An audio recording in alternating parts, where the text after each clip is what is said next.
Здравейте, хора! Искаме да съобщим за една измама, която е много важно в момента да я достигне доколкото се може повече хора, защото доколкото имаме информация в Еконт в момента всичките им офиси са пълни с стока. Измамата е следната: изпращат ти пратка,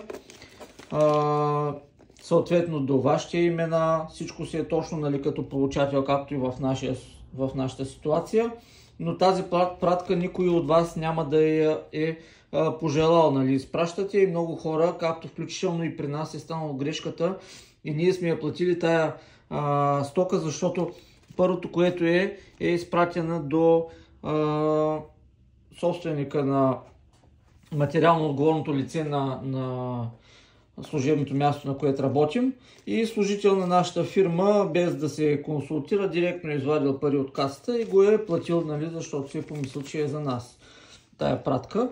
Както се вижда, изпращачите няма никаква информация за тях, някакви D-Group, служител без имена, телефонен номер, който телефонен номер въобще, всъщност това не е телефонен номер. След проведени разговори с Еконт ми изпратиха това електронно извлечение, където на подател пише само една измислена фирма DMF Group и 01122233. Това е реално и тук, което се вижда като телефонен номер. В Еконт бяхме преди малко в офиса им и ето ви друг клиент, който успяхме да спасим. В случая Ерол се казва човека, даде си тази бележка. Благодарение на нас той отказа пратката, в случая неговият са 100 лева, нашите бяха 200 лева пратка. Затова този вид измама е желателно да достигне доколко се може повече хора, за да не са излъгани. От Еконт не предоставят информация, не могат да ни дадат информация коя е тази фирма, телефонния номер, не можем да се свържем с нея поради защита на личните данни.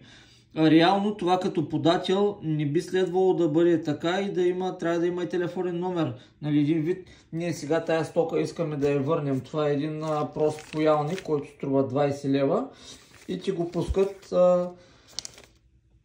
за някакви безумни суми, по 100, по 200 лева, по кой колкото може.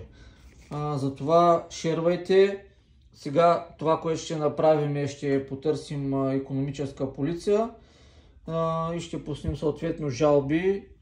Обадихме се на Еконт, казаха, че са спрели за момента изплащането на наложения платеж, но ще видим какво ще се случи.